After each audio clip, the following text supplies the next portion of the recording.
I was standing on my own front porch, holding a document that was older than most of the trees in this neighborhood, when Karen Matthews pointed her perfectly manicured finger at me and screamed that I was nothing but a dirty squatter who needed to be arrested immediately.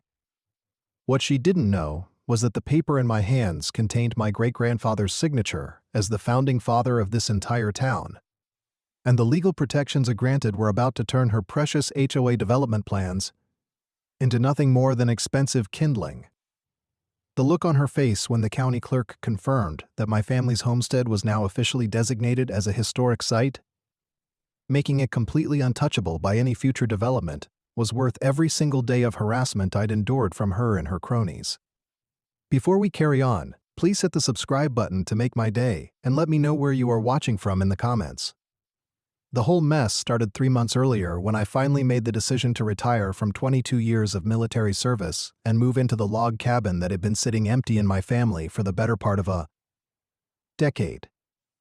Staff Sergeant Mason Carver, that's me, had spent the last 2 decades moving from base to base, deployment to deployment, never really having a place to call home for more than a couple of years at a time. When my great-grandfather Ezra passed away when I was still overseas, the cabin had been maintained by a property management company, but nobody in the family had lived there permanently since he died. The cabin itself was a testament to old-world craftsmanship, built entirely from hand-hewn logs that Ezra had cut and shaped himself back in 1923. It sat on 15 acres of pristine woodland, with a creek running through the back portion of the property, and mature oak trees that provided a canopy so thick you could barely see the sky during summer months. The nearest neighbor was almost half a mile away, which suited me perfectly after spending years living in barracks and base housing where privacy was nothing more than a distant memory. I'd driven my pickup truck, loaded down with everything I owned, from Fort Bragg to the small town of Millbrook Falls on a Tuesday morning in early September. The moving process was surprisingly simple when you've spent most of your adult life living out of a duffel bag and a few storage containers. My furniture consisted of a bed, a couch, a kitchen table with 2 chairs, and enough military-issued gear to outfit a small patrol unit.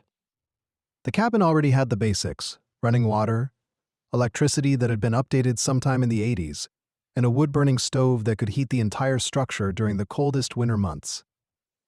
For the first few weeks, life in Millbrook Falls was exactly what I'd hoped it would be. I spent my mornings drinking coffee on the front porch, watching deer graze in the meadow that stretched between my property line and the main road.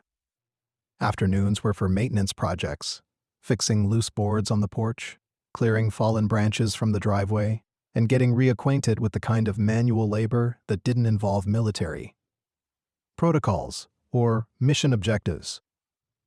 Evenings found me sitting by the creek with a book, listening to the water flow over the smooth stones that lined the bottom. The town itself was small enough that everyone knew everyone else's business, but most folks were friendly in that genuine small-town way that I'd almost forgotten existed. The hardware store owner, Jim Peterson, remembered my great-grandfather and spent an hour telling me stories about Ezra's reputation as the best carpenter in 3 counties. The woman who ran the local diner, Betty Sullivan, insisted on giving me free pie every time I stopped by for lunch, claiming that any grandson of Ezra Carver deserved special treatment. Everything was peaceful until the 3rd week of October, when I encountered my first representative from the Millbrook Falls Homeowners Association.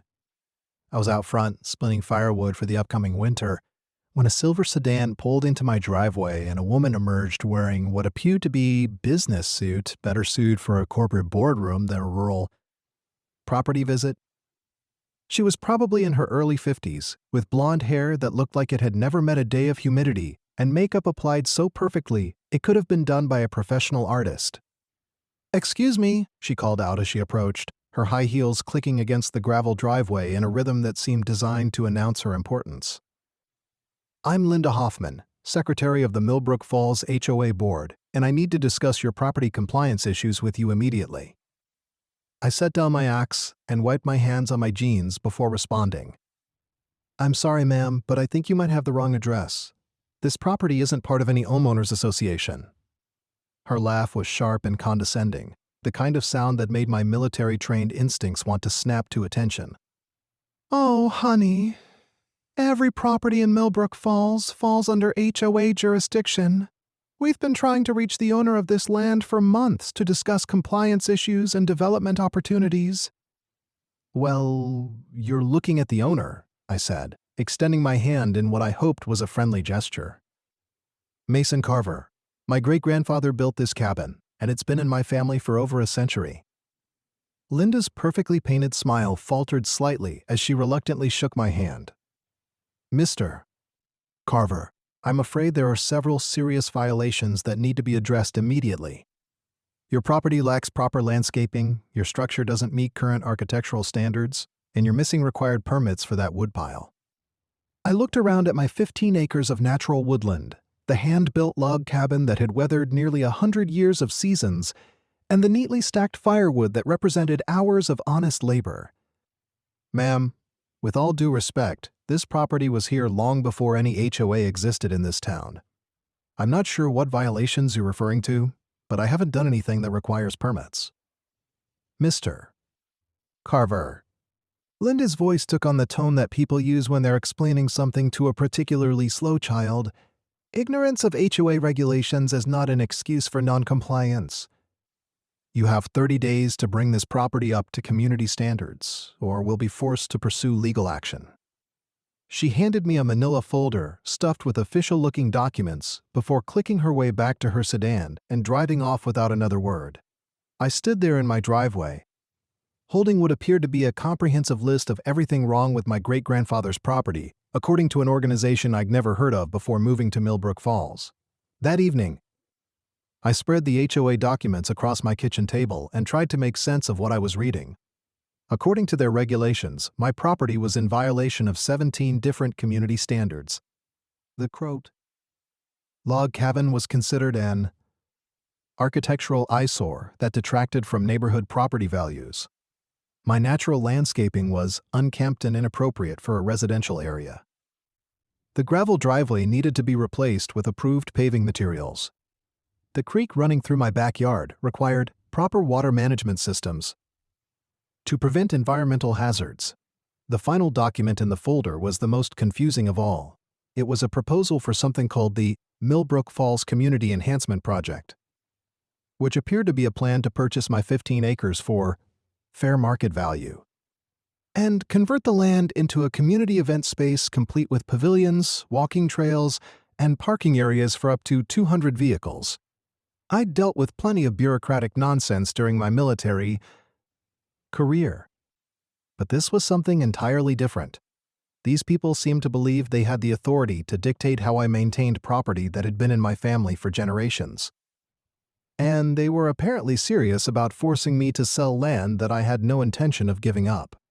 The next morning, I drove into town to visit the county clerk's office, figuring that official records would provide more clarity than HOA documents. The courthouse was one of those grand old buildings that small towns build when they want to project importance, with marble steps and columns that had probably impressed visitors back when the town was first established. Inside, I found myself directed to a small office where an elderly woman named Margaret Chen had apparently been managing property records since the dawn of time. 15 acres on Creek Road, she mused, typing something into a computer that looked like it might have been cutting-edge technology sometime during the Clinton administration. That would be the old Carver homestead. Beautiful property. I remember when your great-grandfather used to come in here to pay his taxes every year, always right on time, always with exact change. Ma'am, I'm having some trouble with the local HOA claiming jurisdiction over my property. Do you have any records that might clarify the legal status of the land? Margaret's fingers flew across her keyboard with surprising speed for someone who had to be approaching retirement age. Well now, that's interesting. According to our records, the Carver property has never been incorporated into any homeowners association. In fact, it predates the formation of the Millbrook Falls HOA by about 70 years. She printed out several documents and handed them across her desk. These are the original land grants and property deeds going back to when your ancestor first purchased the land. Everything appears to be in perfect order, and there's no indication that the property was ever subject to any kind of association oversight. I thanked Margaret and drove home with copies of every document related to my property ownership, feeling confident that I had the legal ammunition necessary to shut down any HOA interference. What I didn't anticipate was how quickly the situation would escalate beyond simple compliance violations. 2 weeks later, I was awakened at 6 in the morning by the sound of multiple vehicles pulling into my driveway. I looked out my bedroom window to see a white SUV, a black sedan, and what appeared to be a contractor's pickup truck parked in front of my cabin. Several people were standing near the vehicles, pointing at my property and having what looked like an animated discussion. I pulled on jeans and a flannel shirt before stepping onto my front porch to confront whatever delegation had decided to visit my property without invitation. The group consisted of 5 people, including Linda Hoffman and a woman I didn't recognize who appeared to be the leader of whatever operation was taking place in my driveway. "Good morning, Mr. Carver," the unknown woman called out with the kind of aggressive cheerfulness that immediately put me on guard. "I'm Karen Matthews, president of the Millbrook Falls HOA board, and we're here to conduct a comprehensive property assessment." Karen was probably in her late 40s, with short auburn hair styled in a way that suggested regular visits to an expensive salon and clothing that screamed middle management authority. She carried herself with the kind of confidence that comes from years of getting her way through sheer persistence and the willingness to make other people's lives miserable until they capitulate. "Ma'am, this is private property, and you don't have permission to be here," I said, making sure my voice carried the kind of authority I'd learned to project during 2 decades of military service. "I'm going to have to ask you and your people to leave immediately." Karen's smile never wavered, but something cold flickered behind her eyes. "Mr. Carver, as I'm sure Linda explained to you, all properties in Millbrook Falls fall under HOA jurisdiction. We have the legal authority to conduct inspections and assessments as necessary to maintain community standards." "No, ma'am, you don't," I replied, pulling the county clerk documents from my back pocket. "I've verified with the county that this property has never been subject to HOA oversight, and you're currently trespassing on private land." "Mr. Carver," Linda interjected, her voice dripping with condescension, "you can't simply ignore community regulations because you don't like them. We're trying to work with you here, but your cooperation is not optional." The contractor, a heavy-set man wearing work boots and a company polo shirt, stepped forward with a clipboard and measuring tape. "Ma'am, if we're going to get accurate measurements for the pavilion foundation, we need to start surveying the creek area before the weather changes." That's when I realized this wasn't just a property assessment. These people were already making plans to develop my land, as if my ownership and objections were nothing more than minor obstacles to be overcome through bureaucratic pressure and legal intimidation. "Nobody is surveying anything on this property," I said, moving to block the contractor's path toward my backyard. "You people need to leave right now, or I'm calling the sheriff's department." Karen's fake smile finally disappeared, replaced by the kind of expression that suggested she wasn't accustomed to being challenged by people she considered beneath her social status. "Mr. Carver, I think you're confused about your legal position here. This property has been designated for community development, and your continued occupation is becoming problematic." "My continued occupation?" I couldn't believe what I was hearing. "Lady, I own this land. My family has owned this land for over a century. You can't just designate private property for community development." "Actually," Karen said, pulling out her own folder of official-looking documents, "we can, and we have. The Millbrook Falls HOA has filed a petition with the county for eminent domain proceedings based on community development needs and your failure to maintain the property according to established standards." I took the document she offered and quickly scanned through what appeared to be a formal legal filing claiming that my property represented a safety hazard and public nuisance that warranted seizure for community benefit. The language was dense and filled with legal terminology I didn't fully understand, but the intent was crystal clear. These people were trying to steal my land through bureaucratic manipulation and legal technicalities. "This is insane," I said, looking up from the paperwork. "You can't just claim someone's private property because you don't like how they maintain it, Mr. Carver." Linda's voice had taken on the tone that people use when they're delivering an ultimatum. "We've tried to work with you on voluntary compliance, but your attitude has made cooperation impossible. The HOA board has voted unanimously to pursue all available legal remedies to resolve this situation. The contractor was already walking toward the creek, apparently unconcerned about the legal dispute taking place in my driveway. I called out to him to stop, but he waved me off as if I were nothing more than an irritant interfering with his work schedule. "You need to get your surveyor off my property right now," I told Karen, feeling my military training kick in as the situation moved beyond civil discussion into potential confrontation. "This is private land, and you don't have permission to be here." "Mr. Carver?" Karen's voice was now openly hostile. "Your claims of ownership are currently under legal review. Until that process is complete, this property is subject to HOA oversight and development planning." I realized that arguing with these people was pointless. They'd already decided that my property belonged to them, and they were proceeding as if my objections were nothing more than temporary obstacles to be overcome through persistence and legal pressure. I went back into my cabin and called the sheriff's department, explaining that I had trespassers on my property who were refusing to leave despite being asked multiple times. 20 minutes later, Deputy Sheriff Tom Rodriguez arrived in his patrol car and approached the group still gathered in my driveway. I'd met Tom a few times at the local diner, and he seemed like a reasonable man who took his job seriously without getting caught up in small-town politics. "Good morning, folks," Tom said, adjusting his duty belt as he surveyed the situation. "I got a call about a trespassing complaint. Can someone explain what's going on here?" Karen immediately launched into a detailed explanation about HOA authority, community development projects, and my alleged violations of various regulations. She spoke with the kind of confidence that suggested she was accustomed to having local law enforcement support her organization's activities without question. "Deputy Rodriguez?" she concluded, pulling out yet another folder of documents. "Mr. Carver is interfering with legally authorized community development activities, and we need your assistance in resolving this situation." Tom accepted Karen's paperwork and spent several minutes reviewing the contents before turning to me. "Mr. Carver, do you have documentation proving your ownership of this property?"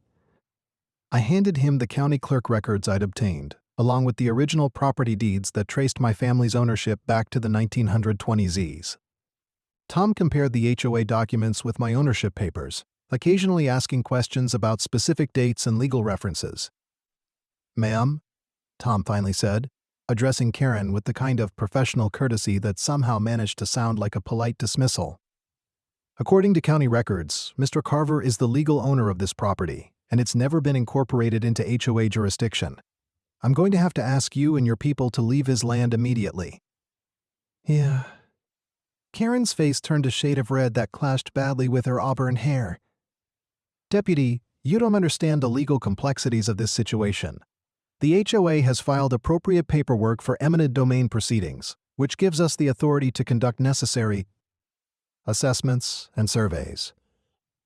"Ma'am, filing paperwork doesn't give you the right to trespass on private property," Tom replied, his voice remaining calm but carrying an edge that suggested his patience was wearing thin. "Eminent domain is a legal process that has to go through the courts, and until a judge rules otherwise, this is Mr. Carver's land." Linda stepped forward, apparently deciding that Karen needed support in her argument with local law enforcement. "Deputy Rodriguez, the Millbrook Falls HOA has been working with county officials for months on community development projects. We have every right to conduct property assessments as part of that process." "Ma'am, you have the right to request permission from the property owner to conduct assessments," Tom said, pulling out his citation book in a gesture that immediately got everyone's attention. "What you don't have is the right to show up on someone's private land without permission and start surveying for development projects." The contractor, who had been quietly measuring creek dimensions while the legal discussion continued, apparently realized that his work was about to be interrupted by official law enforcement intervention. He packed up his equipment and headed back toward his truck without saying a word to anyone. "This is ridiculous," Karen muttered, but she motioned for her group to return to their vehicles. "Mr. Carver, this situation is far from resolved. The HOA board will be meeting this week to discuss additional legal options." "Ma'am?" I called out as she was getting into her SUV. "If you want to discuss anything related to my property in the future, you can contact my attorney. Otherwise, stay off my land." After the HOA delegation left, Tom and I stood in my driveway discussing the legal implications of what had just occurred. He explained that while eminent domain was a legitimate legal process, it required extensive court proceedings and clear evidence of public benefit that would justify seizing private property. In his opinion, an HOA community development project would have a difficult time meeting the legal standards necessary for forced property seizure. "Mr. Carver," Tom said as he prepared to leave, "these people seem pretty determined to cause problems for you. You might want to consider getting an attorney involved before this goes any further." That afternoon, I called every lawyer in the county phone book until I found one who specialized in property law and had experience dealing with HOA disputes. Attorney Sarah Mitchell agreed to meet with me the following day to review the documents and discuss my legal options. Sarah's office was located in a converted Victorian house on the outskirts of town, and she turned out to be a sharp woman in her mid-30s who had built her practice around protecting individual property rights against various forms of bureaucratic overreach. After reviewing the HOA documents and my ownership papers, she confirmed that the association had no legal authority over my property and that their eminent domain filing was likely nothing more than a intimidation tactic. "Mr. Carver," she said, leaning back in her leather chair with a satisfied expression, "I've been dealing with the Millbrook Falls HOA for several years. And this is exactly the kind of aggressive overreach they're known for. The good news is that your property ownership is absolutely bulletproof, and their legal position is completely without merit. So what's my next step?" I asked, feeling relieved to finally have professional legal advice on the situation. "We're going to file a formal response to their eminent domain petition, along with a cease and desist order that will put them on notice that any further trespassing or harassment will result in immediate legal action," Sarah explained. "We'll also request that the county dismiss their petition as frivolous and without legal foundation." Over the next 2 weeks, Sarah handled the legal paperwork, while I tried to return to the peaceful retirement I'd envisioned when I moved to Millbrook Falls. Unfortunately, Karen Matthews and her HOA board apparently weren't prepared to accept defeat gracefully. I started receiving daily visits from various county inspectors, all claiming to be responding to complaints about everything from septic system violations to illegal wildlife feeding. Each inspection resulted in official findings of no violations, but the constant disruption was clearly designed to make my life miserable enough that I'd eventually give up and sell my property to the HOA. When the inspections didn't work, I started receiving certified mail containing formal complaints about noise violations, water contamination, and property maintenance issues that were obviously fabricated. The situation reached its peak on a cold Tuesday morning in late November, when I was awakened by the sound of multiple vehicles pulling into my driveway once again. This time, however, the delegation included not just HOA representatives, but also a county sheriff's deputy I didn't recognize, and what appeared to be a court official carrying official-looking documents. I pulled on clothes and stepped onto my front porch to find Karen Matthews standing at the head of a group that included Linda Hoffman, 2 men in business suits I'd never seen before, and Deputy Sheriff Janet Wilson, who was apparently new to the county force. "Mr. Carver," Karen announced with obvious satisfaction, "we have a court order authorizing immediate property assessment and occupancy verification. You need to step aside and allow our representatives to conduct our investigation." The court official, a thin man wearing wire-rimmed glasses and carrying a leather briefcase, stepped forward with a document that appeared to be signed by a judge. "Mr. Carver, I'm Robert Hayes from the county clerk's office, and I have a warrant for property inspection based on allegations of illegal occupancy and code violations." I accepted the document and quickly scanned through what appeared to be a legitimate court order, although the language was confusing and filled with legal terminology I didn't understand. According to the warrant, complaints had been filed alleging that I was illegally occupying property without proper ownership documentation and that the land was being used in violation of county zoning regulations. "This is insane," I said, looking up from the paperwork. "I've already provided ownership documentation to the county, and there are no zoning violations on this property." "Mr. Carver," Deputy Wilson interjected, her hand resting on her duty belt in a gesture that seemed designed to intimidate. We need you to step aside and allow the inspection to proceed. Any interference with a court-ordered investigation could result in your arrest." Karen was smiling with the kind of satisfaction that people display when they believe they've finally gotten the better of someone who has been frustrating their plans.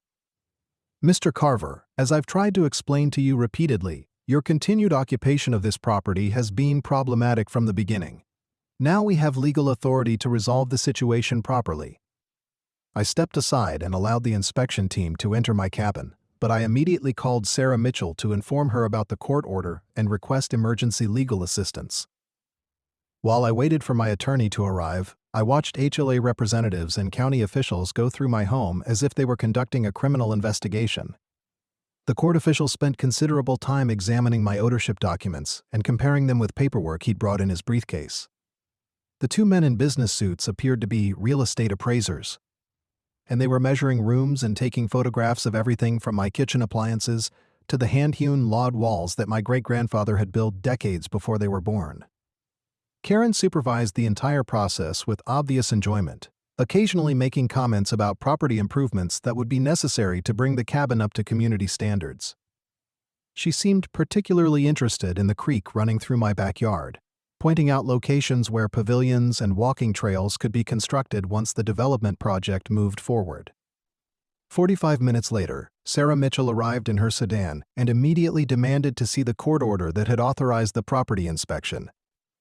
After reviewing the document, she asked to speak privately with the court official and Deputy Wilson, and the three of them stepped outside for what appeared to be an intense legal discussion. When they returned to my cabin, Sarah's expression suggested that the situation was not as straightforward as I'd hoped.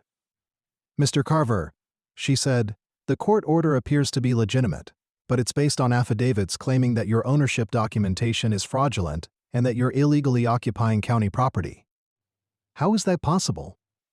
I asked, feeling the first real concern I'd experienced since the whole mess began. "You reviewed my ownership papers yourself and confirmed that everything was in order. Someone has filed sworn statements alleging that your property deeds are forgeries and that the land actually belongs to the county through some kind of historical legal process," Sarah had explained. "Obviously, these allegations are false, but we need to prove that in court before this inspection warrant can be dismissed." The court official overheard our conversation and approached with his briefcase full of documents. "Mr. Carver, I've completed my preliminary investigation, and there are serious questions about the validity of your ownership claims. Until this matter can be resolved through proper legal channels, you may be required to vacate the property." Vacate the property? I couldn't believe what I was hearing. This land has been in my family for over a century. How can you possibly claim that my ownership documentation is fraudulent? Robert Hayes opened his briefcase and pulled out several official-looking documents. "Mr. Carver, according to historical records filed with the county, this property was never legally transferred to private ownership. The original land grants appear to have been issued in error, and the county has the right to reclaim the property for public use." Karen was practically glowing with satisfaction as she listened to the court official explain why my family's century-long ownership of the property was apparently invalid. "Mr. Carver, as I've been trying to tell you for months, your position here was never as secure as you believed. The HOA has been working with county officials to resolve historical property disputes, and this is simply part of that process." Sarah requested copies of the documents that allegedly proved my ownership was invalid, and Hayes provided her with a folder containing what appeared to be historical land records and legal opinions that supposedly supported the county's claim to my property. She spent several minutes reviewing the paperwork before asking to use my phone to call her office for additional legal research. While Sarah made her phone calls, I found myself standing in my own living room, surrounded by people who were discussing my property as if I were nothing more than an inconvenient squatter who had overstayed his welcome. The real estate appraisers were estimating property values and development costs. Karen and Linda were planning community events that would take place once the land was converted to public use. Deputy Wilson was explaining legal procedures for removing illegal occupants from county property. The whole situation felt surreal, like something out of a nightmare where familiar surroundings suddenly become foreign and threatening. This was the cabin where my great-grandfather had lived for decades, where my father had spent summers as a child, where I'd planned to spend my retirement years in peaceful solitude.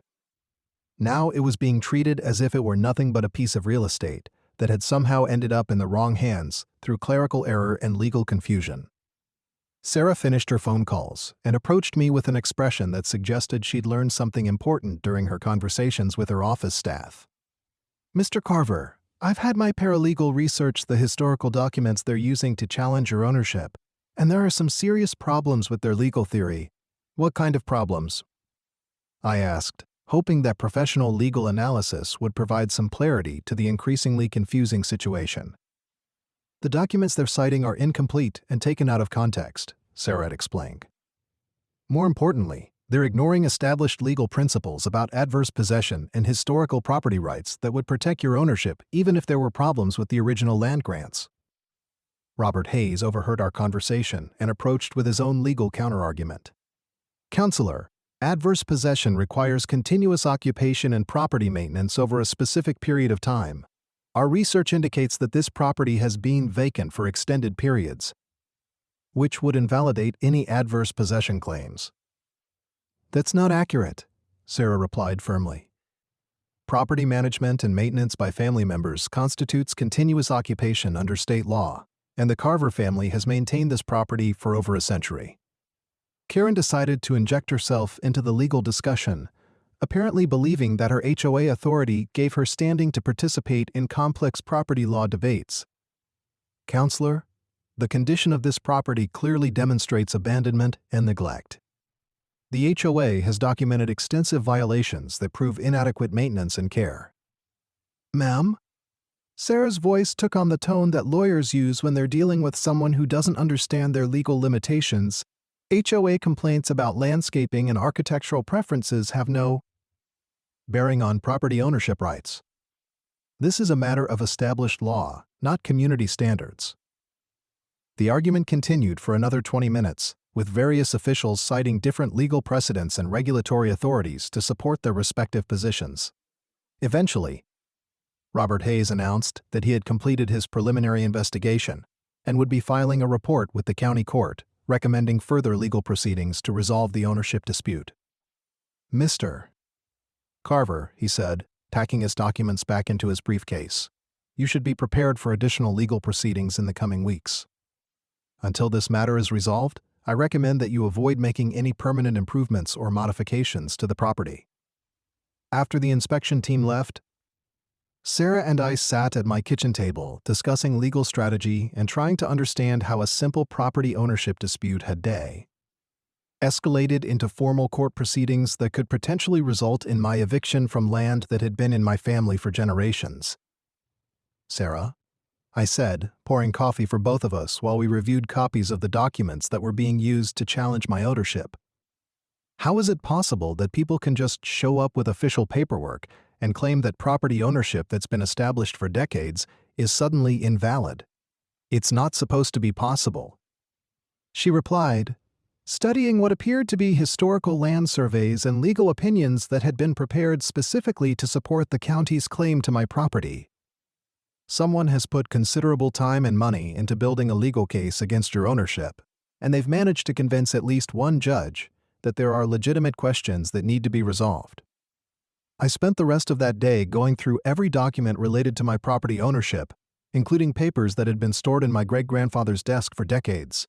Most of the material was routine: property tax records, insurance policies, and maintenance receipts that documented continuous care and occupation of the land over several generations. However, buried in a folder of miscellaneous papers, I found something that I'd never paid much attention to before: a handwritten letter from my great-grandfather to his attorney, dated 1962. Discussing concerns about county officials who were apparently questioning the validity of his property ownership even back then. The letter mentioned specific legal protections that were supposed to be guaranteed under the original town charter, and it referenced documents that proved his family's role in the founding of Millbrook Falls itself. According to the letter, my great-grandfather's father, Ezra Carver Sr., had been one of the original signatories on the town charter and had received special protections for his homestead as part of the community's founding agreements. I called Sarah immediately and read her the contents of the blah letter, explaining that there might be historical documents that could provide additional legal protection for my property rights. She agreed to meet with me the following morning to examine any materials I could find related to the town's founding and my family's involvement in the community's early development. That evening, I spent hours going through boxes of family papers that had been stored in my great-grandfather's bedroom closet for as long as I could remember. Most of the contents were routine family documents, birth certificates, marriage licenses, and correspondence that dated back to the early 1900s.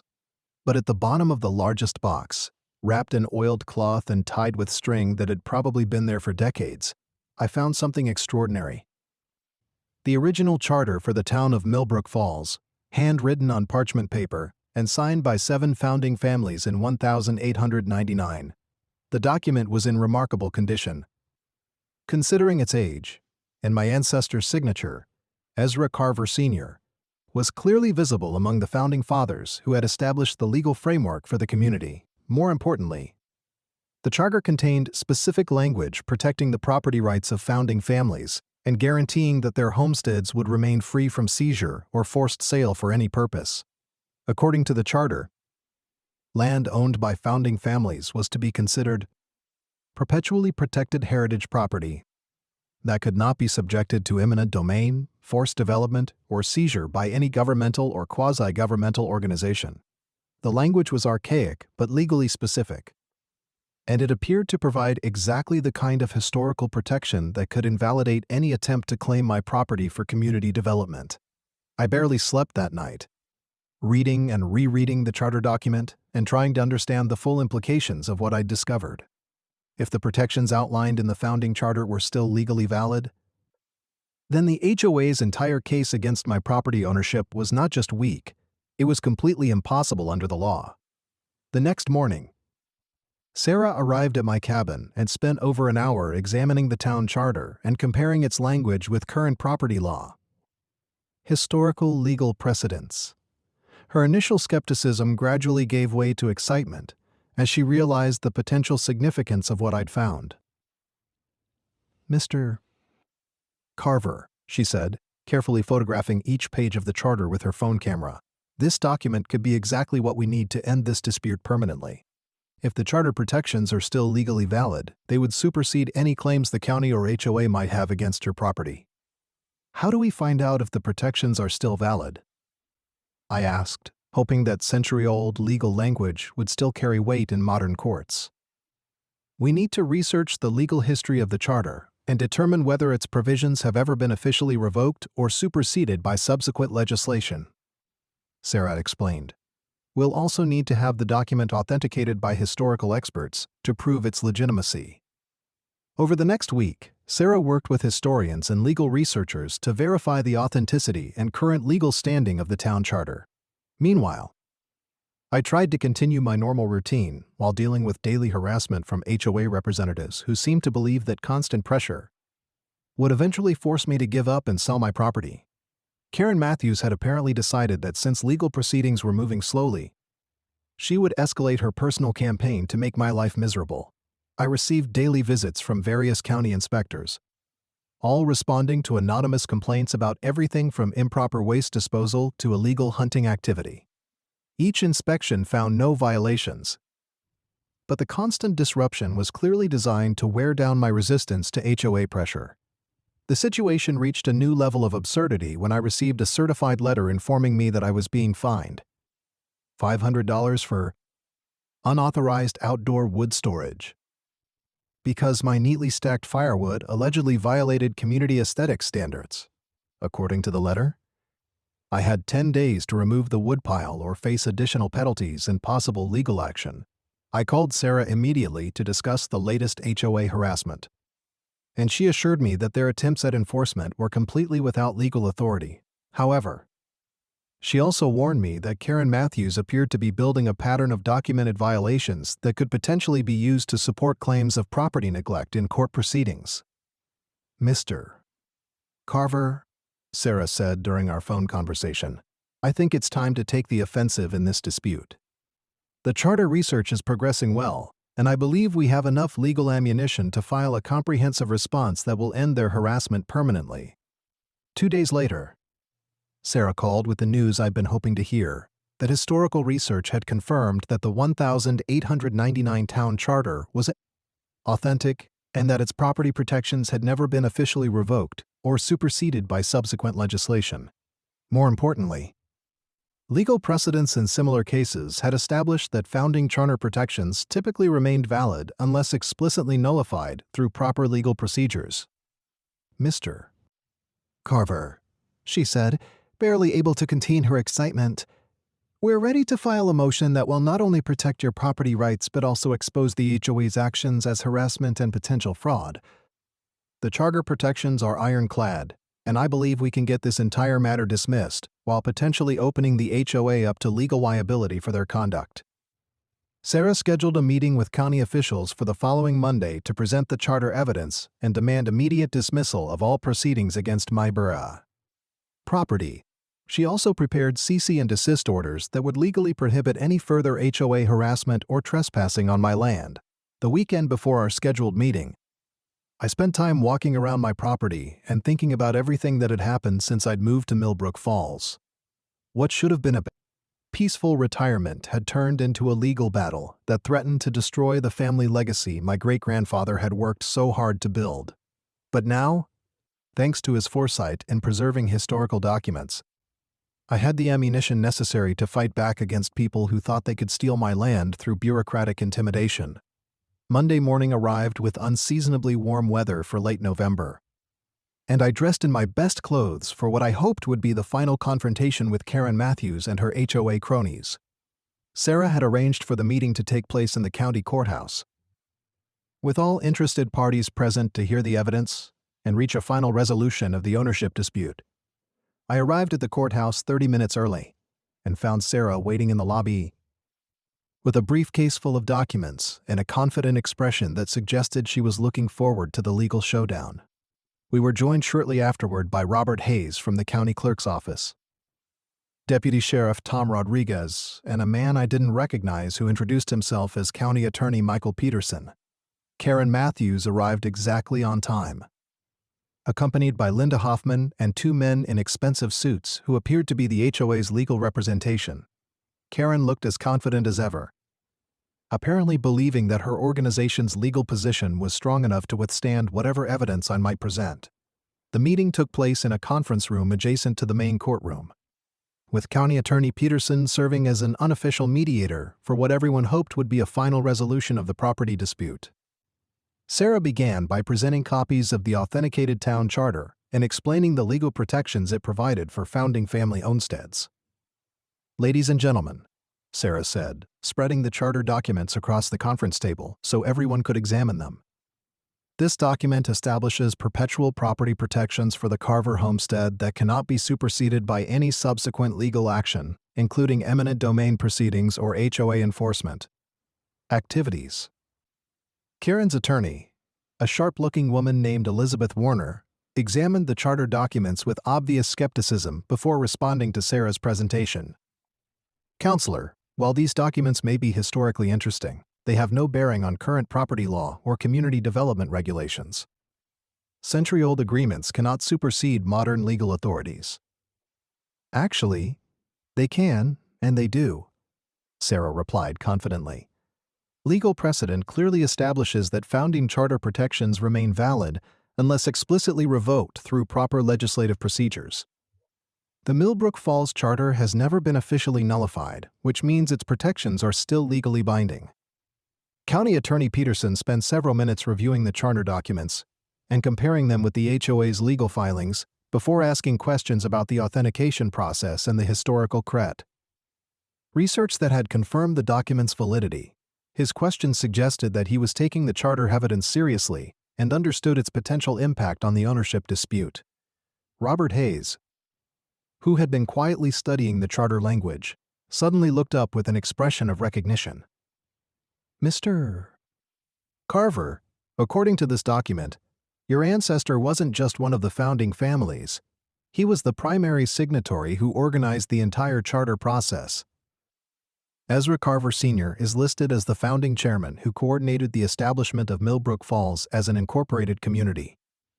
What does that mean legally? I asked, hoping that my great-great-grandfather's leadership role might provide additional protection for my property rights. It means, Sarah said with obvious satisfaction, that your family didn't just receive founding charter protections, you helped create them. The Carver homestead isn't just protected property, it's the original foundation upon which this entire community was built. Karen's face had gradually turned pale as the legal implications of the charter evidence became clear. Her attorney was frantically taking notes and occasionally whispering urgent comments that suggested the HOA's legal position was not as strong as they had believed. Furthermore, Sarah continued, pulling out additional documents from her briefcase, the charter establishes specific penalties for any attempt to interfere with founding family property rights. Organizations or individuals who harass or threaten charter-protected homesteads can be held liable for damages and legal fees. Elizabeth Warner immediately objected to what she characterized as threats and intimidation tactics. But County Attorney Peterson pointed out that the charter language appeared to be legally specific about remedies for violations of founding family protections. He suggested that all parties might benefit from a recess to review the new evidence and consider their legal positions. During the break, I found myself standing in the courthouse hallway with Sarah, feeling cautiously optimistic about our legal position, but still concerned about Karen's obvious determination to continue fighting regardless of the evidence against her. Sarah, I said, even if we win this legal battle, what's to stop them from continuing to harass me with inspections and complaints? These people seem to think they're above the law when it comes to getting what they want. That's exactly why we're going to request that the court issue a comprehensive restraining order, Sarah replied. If the charter protections are upheld, we can get legal orders that will make any further HOA interference a criminal matter rather than a civil dispute. When the meeting resumed, County Attorney Peterson announced that his preliminary review of the charter evidence suggested that the HOA's legal claims against my property were without merit and should be dismissed immediately. He recommended that all parties work toward a settlement that would end the dispute and prevent future legal complications. Karen's attorney requested additional time to research the charter evidence and prepare a formal response. But Peterson pointed out that the HOA had already expended considerable county resources on what appeared to be a frivolous legal action.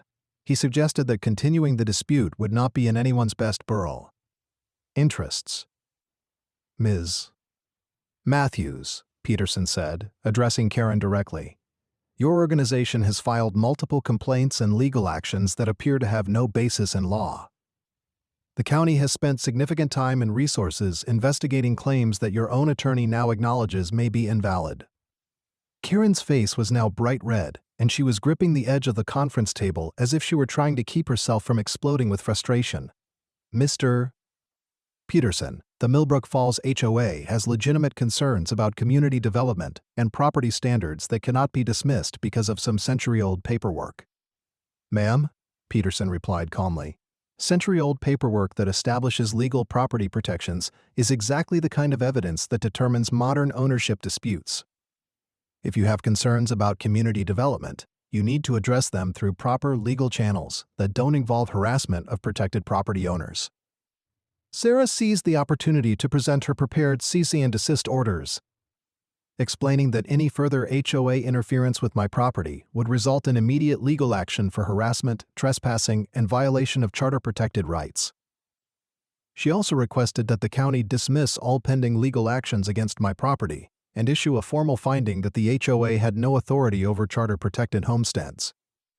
Elizabeth Warner made a final attempt to salvage her client's legal position by arguing that modern zoning laws and community development regulations superseded historical charter protections, but Peterson pointed out that the charter had been incorporated into the county's foundational legal documents and could not be ignored in favor of more convenient modern interpretations. Ladies and gentlemen, Peterson announced after reviewing all the evidence and legal arguments, it is the county's finding that the Carver property is protected under the original Millbrook Falls Charter and is not subject to HOA authority or eminent domain proceedings. All pending legal actions against Mr. Carver's property are hereby dismissed. Karen looked like she was about to have a stroke as the reality of her legal defeat finally sank in. Her dreams of converting my 15 acres into a community event space had just been crushed by a document that was older than anyone in the room, and there was absolutely nothing she could do about it. Furthermore, Peterson continued, the county will be issuing formal notification to the Millbrook Falls HOA that charter-protected properties are not subject to association oversight, and any future interference with such properties will be considered harassment subject to criminal prosecution. Sarah requested that the county provide me with official documentation of the charter protections and the dismissal of all HOA legal actions, which Peterson agreed to prepare and deliver within 1 week. She also asked for confirmation that the cease and desist orders would be officially served on the HOA board members, which Peterson approved immediately. As the meeting concluded, Karen Matthews gathered her documents with obvious fury and stormed out of the conference room without saying another word to anyone. Linda Hoffman followed her with an expression that suggested she was already reconsidering her association with the HOA's aggressive tactics. The HOA attorneys packed up their materials and left quickly, apparently eager to distance themselves from what had become a completely untenable legal position. "Mr. Carver," County Attorney Peterson said as we prepared to leave, "I want to apologize for the county resources that were wasted on this dispute. Your property rights were never in question, and the HOA's legal actions should never have been allowed to proceed as far as they did."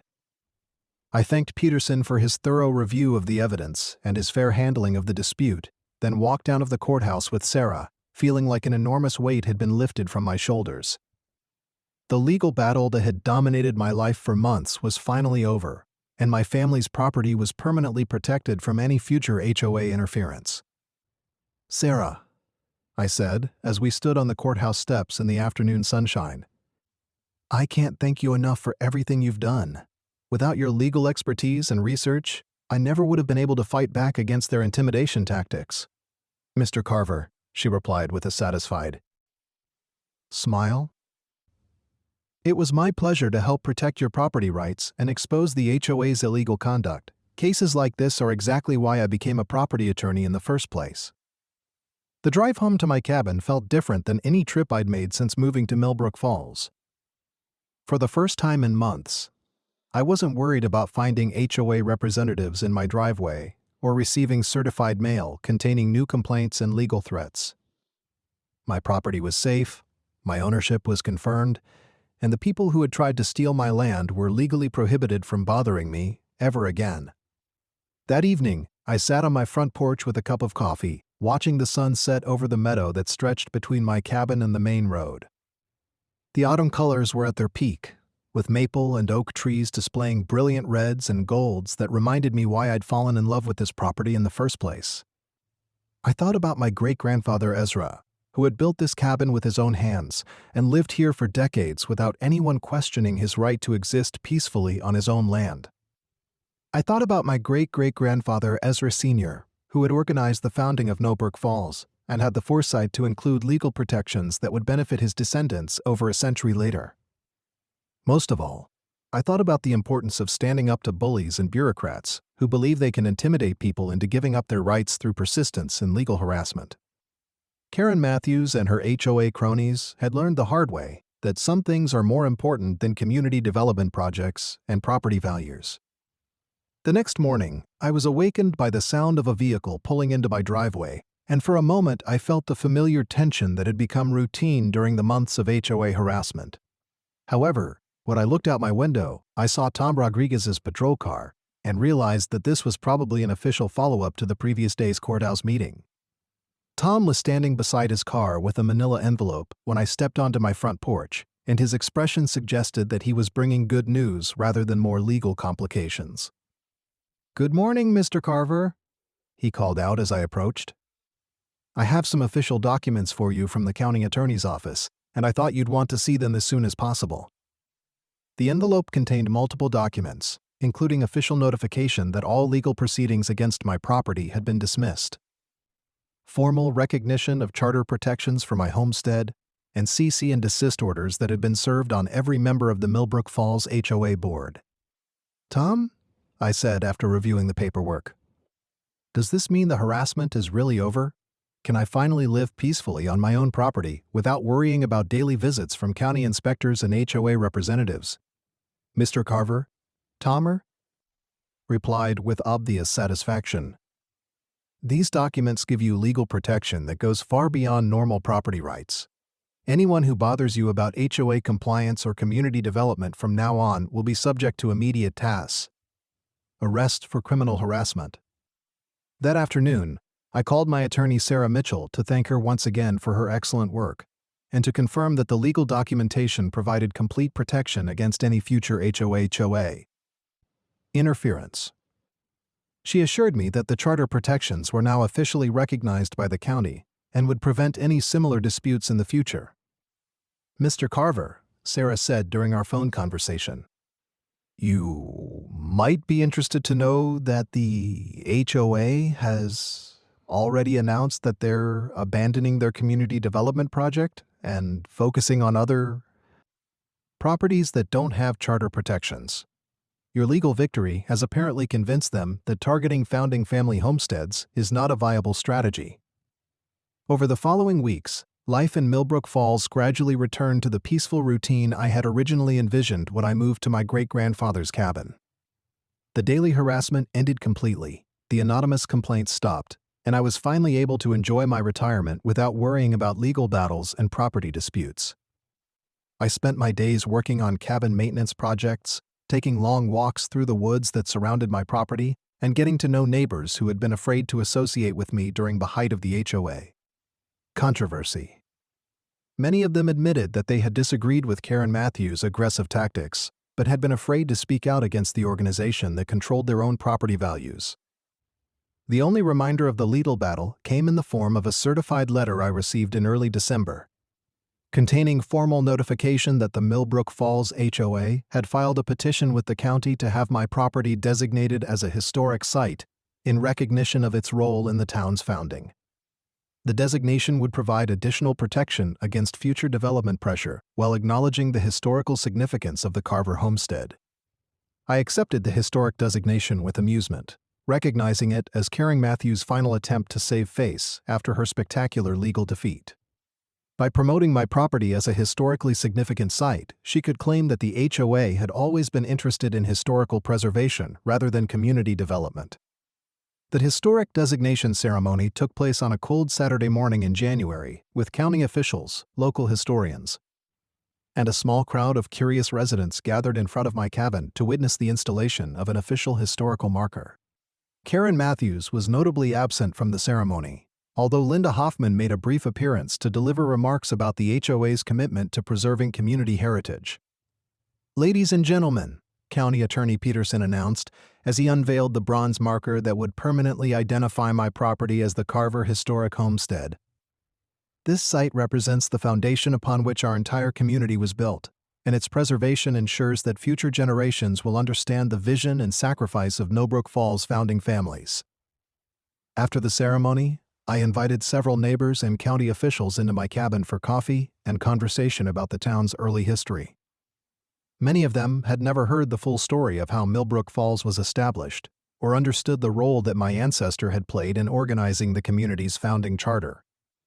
As winter settled over my 15 acres of protected woodland, I found myself finally able to enjoy the peaceful retirement I had originally planned when I left military service. The wood-burning stove kept the cabin warm during the coldest months, the creek continued to flow through my backyard regardless of weather conditions, and the deer still grazed in the meadow every morning as if nothing had changed. But something important had changed. My property was no longer just a family homestead that happened to be located in Millbrook Falls. It was now officially recognized as the historic foundation of the entire community, with legal protections that would ensure its preservation for future generations of Carver descendants. More importantly, I had learned that sometimes the best way to deal with bullies and bureaucrats is to fight back with the very legal system they claim to represent. Karen Matthews and her HOA cronies had tried to use legal intimidation and bureaucratic harassment to steal my land. But they had ultimately been defeated by a century-old document that proved my family's rights were established long before their organization even existed. On quiet evenings, when I sat on my front porch, watching the sunset over the protected woodland that would remain in my family forever, I often thought about my great-great-grandfather, Ezra Sr., and the wisdom he had shown in creating legal protections that would benefit his descendants for generations to come. His signature on the Millbrook Falls Charter had not only established a community, but it also ensured that his family's homestead would remain safe from anyone who might try to take it away. The final chapter of the HOA saga came in the form of a newspaper article I discovered several months later, announcing that Karen Matthews had resigned from her position as HOA president and had moved to Bull, another state, to pursue new opportunities. According to the article, the Millbrook Falls HOA had abandoned all community development projects and was focusing exclusively on routine property maintenance and neighborhood communication. Linda Hoffman had been elected as the new HOA president on a platform of cooperation and respect for individual property rights. In her inaugural statement, she announced that the organization would never again pursue eminent domain proceedings or attempt to force property sales for community development purposes. I never saw Karen Matthews again, but I occasionally wondered whether she had learned anything from her spectacular legal defeat or if she had simply moved on to harass property owners in some other community. Either way, her attempt to steal my land had ultimately resulted in stronger legal protections for my homestead and official recognition of my family's role in founding Millbrook Falls. As I sit here today, writing this story on the same front porch where I first confronted HOA representatives who thought they could intimidate me into giving up my family's land, I realized that the whole experience taught me something important about the value of standing up for what's rightfully yours. Sometimes, the people who seem to have all the power and legal authority are actually the ones who have overstepped their bounds, and sometimes, a century-old document can be more powerful than all their threats and crack. Intimidation tactics combined. My great-grandfather's cabin still stands on its original foundation, surrounded by the same 15 acres of woodland that Ezra Sr. protected when he helped establish Millbrook Falls over a century ago. The creek still flows through my backyard, the deer still graze in the meadow every morning, and the wood-burning stove still keeps me warm during the coldest winter nights. But now I know that this isn't just my retirement home, it's a piece of living history that will remain protected for as long as the Carver family exists. Karen Matthews learned the hard way that some things can't be taken away through bureaucratic harassment and legal intimidation, especially when they're protected by the very foundation documents that establish the community in the first place. The bronze historical marker still stands at the edge of my driveway, identifying this property as the Carver Historic Homestead and explaining its significance in the founding of Millbrook Falls. Visitors occasionally stop to read the marker and ask questions about the town's early history, and I'm always happy to share the story of how my ancestors' foresight in creating legal protections ultimately saved the family homestead from modern development pressure. Sometimes I think about what would have happened if I hadn't found that charter document wrapped in oiled cloth at the bottom of my great-grandfather's storage box. Karen Matthews and her HOA cronies might have succeeded in their plan to steal my land through bureaucratic manipulation and legal harassment. My family's century-long connection to this property might have been severed by people who saw nothing but dollar signs and development opportunities. Instead, a handwritten document from 1899 proved to be more powerful than all their modern legal tactics and intimidation strategies. My great-great-grandfather's signature on the Millbrook Falls Charter didn't just establish a community, it created a legacy of protection that continues to benefit his descendants today.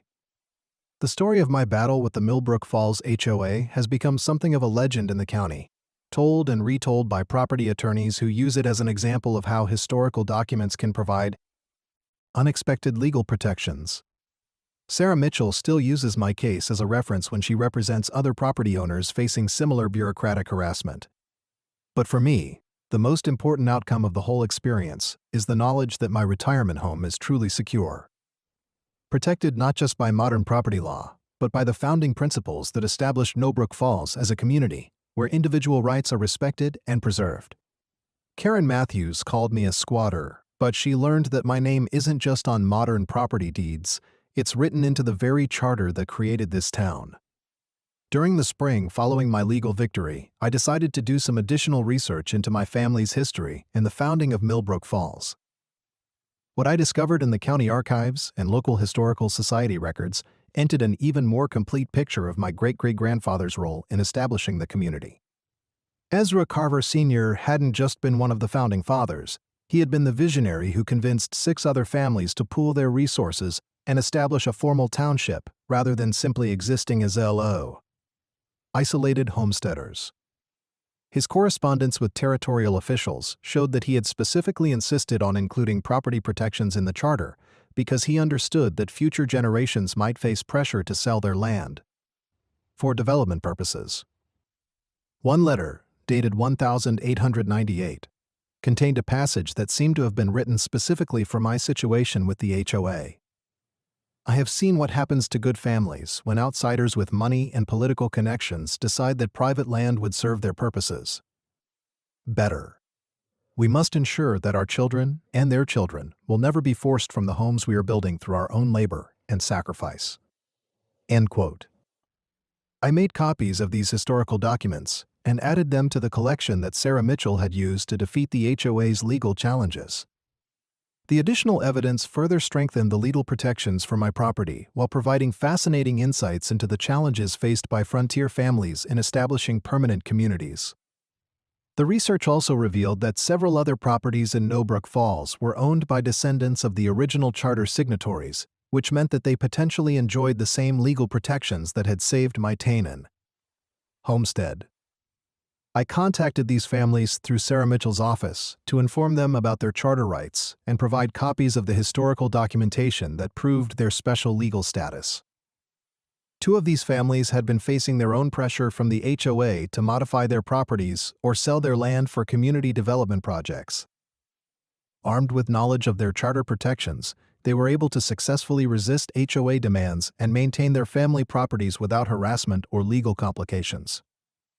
The discovery of multiple charter-protected properties essentially ended the HOA's ability to pursue aggressive development projects in the historical core of Millbrook Falls. Their grand plans for community event spaces, walking trails, and commercial development were blocked by legal protections that they had never known existed. Linda Hoffman, the new HOA president, proved to be much more reasonable than her predecessor. During a chance encounter at the local hardware store, she apologized for the organization's previous conduct and explained that the board was now focused on supporting property owners rather than pressuring them to conform to arbitrary development schemes. "Mr. Carver," she said as we stood in the paint aisle discussing cabin maintenance, "I want you to know that the current board deeply regrets the harassment you experienced under Karen's leadership. We've completely restructured our approach to community relations, and we're committed to respecting individual property rights."